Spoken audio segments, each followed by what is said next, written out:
Hello everyone. So today we're gonna discuss about the vulnerability which I was discovered in the automotive industry. So so first of all, I will introduce about myself. I'm an offensive security engineer at Vimy, and I started bug bounty hunting as well from 2015.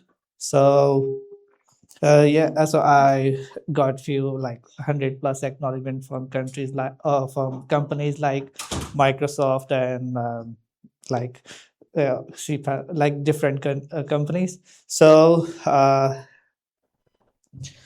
first we see here is the table from like top 10 vulnerabilities. It's not the OF top 10 which you know already.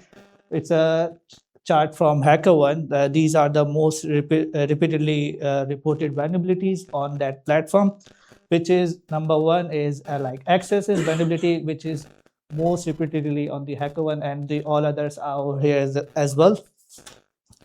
So now we will now go deep inside like so so I found the similar vulnerability in a platform like in an automotive industry platform. So that was the accesses vulnerability. Once you found the accesses vulnerability, like you will say that's what impact you're gonna make from that vulnerability.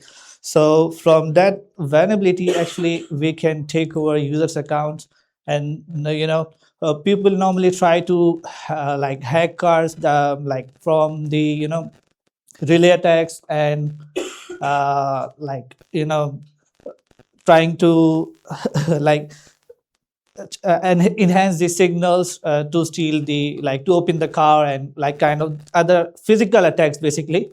So now like companies giving more access to applications, people can open the car directly from the applications. If you have like every user have access to open his car, to start his car, like for preheat or something kind of stuff, unlock car.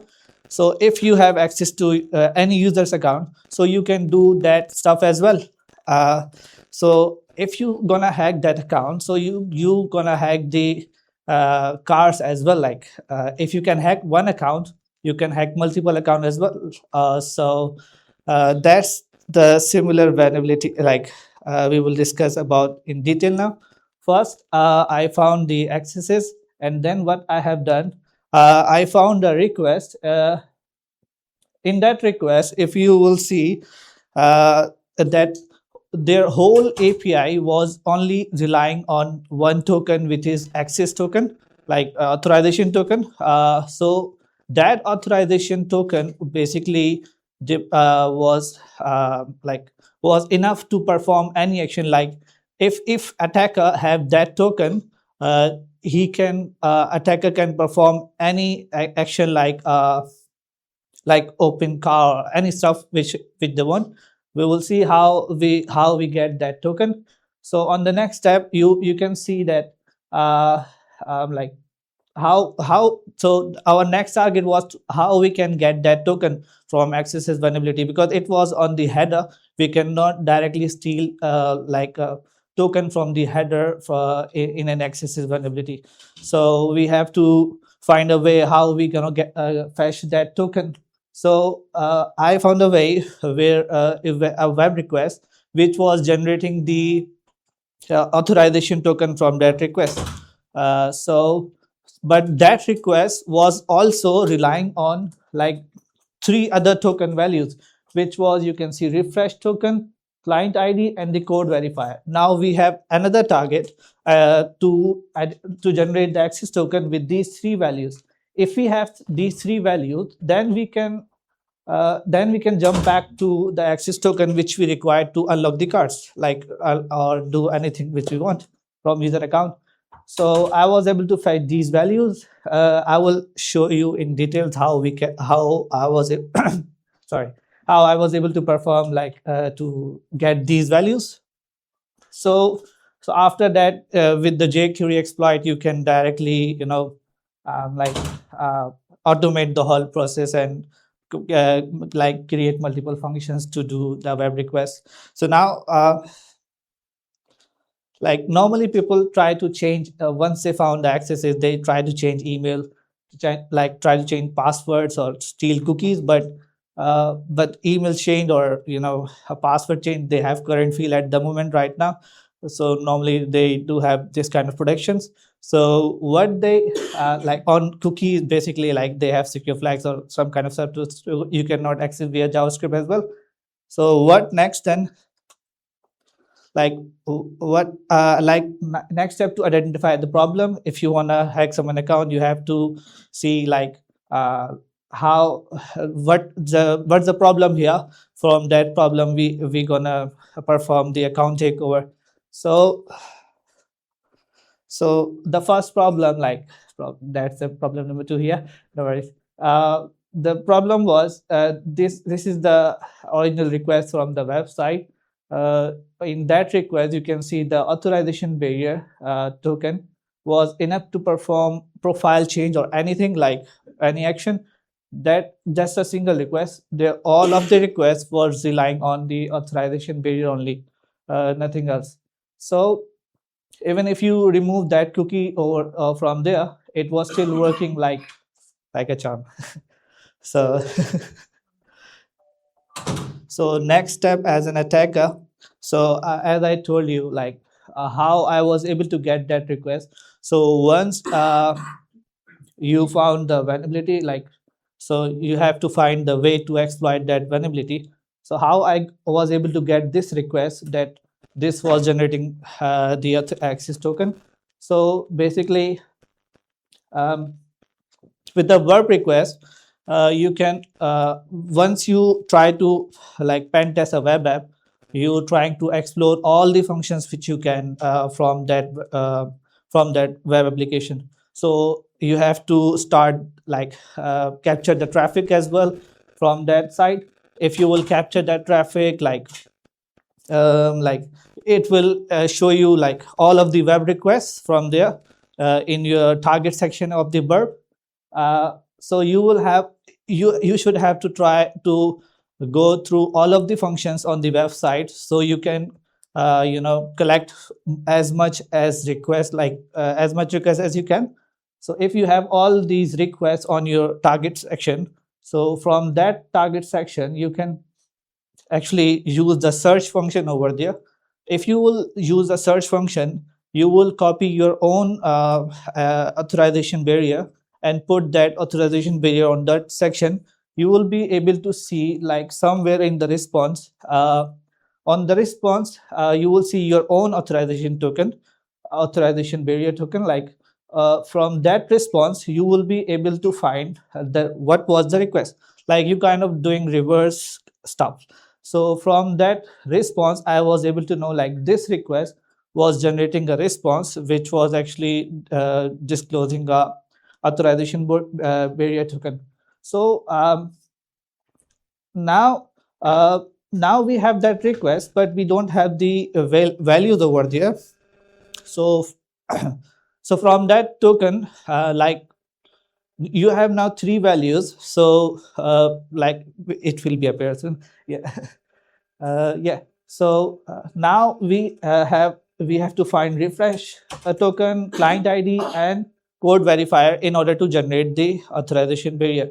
We will use the similar technique which we tried to fetch the authorization barrier. Yeah, we know that we have all values in our target section under the burp suite.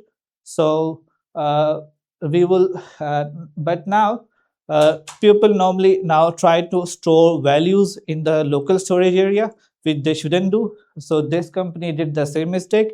They store two of their values in their local storage of the browser. So I got two values from like the refresh token and the code verifier from the browser, local storage of the browser. Now this is a screenshot which they stored basically these two values. Now we have only one value left which we have to find to generate the authorization barrier to take over cars or anything, or to account. Now we did the same techniques again. On the left hand side you can see the search area. You can put that your client ID on that search filter, it will show you a web request over there like this.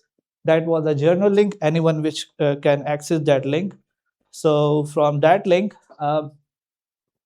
I was able to get my own client ID. If it's this request is disclosing my own client ID, it will definitely disclose the other user ID as well when I will send the request to attacker. Oh, sorry, victim. So now we have all three values, so which we were discussing previously. Now we know like how like we need access token. With for that access token, we need three values, and we know that from these three values we can perform any action on that website. Now we can like we have everything. Now we can unlock the cars from that exploit. Like if we send the request like attack to victim, or we can post a link anywhere in the form or everywhere they can click and so basically with that exploit we get this result. It's not just a pop-up. The values which are showing over here with the access token, I also redirected these, like send these values to my own server, so all values was getting stored on my server as well on at the same time. So like it was like every click with the new value on my server, any user who click on that link, like if I post it, that was the like authentic link as well. If it's abc.com, it yeah for example it's google.com for example. So anyone would not hesitate to click on that link because that was a authentic link from that server. Now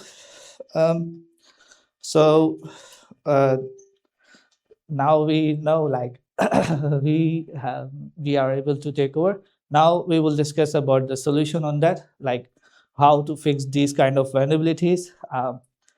We all know it from long time, like we have to properly escape escaping use everywhere. So another thing which is CSP, people now try to implement CSP policy, but they still lack of they still allow some domains like Google Tag Manager. Mostly this is the main bypass for that as well. Like cloud CDN servers, from that CDN server you still people still trying to bypass. So there's a website like cspbypass.com. If you implementing CSP policy, you should check over there as well that this CSP policy is correct or not.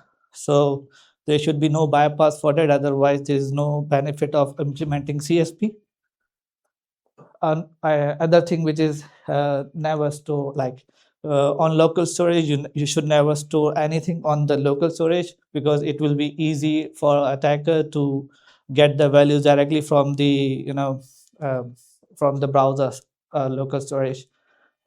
Yeah, and like similarly we have other solution like replay protection, and like token should be bound with because like there should be authorization and authentication should be at the same time, not only one thing at should be present at that time. So yeah, I think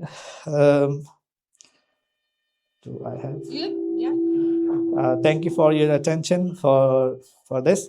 And if you have any question from my talk, you can. Yes sir.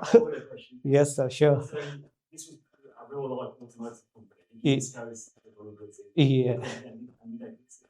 yeah, they fixed it already. That's why I'm here to talk about. Thank you so much. Great. Thank you. Any other questions? No? Okay, thank you very much. Thank you very much. Thank you.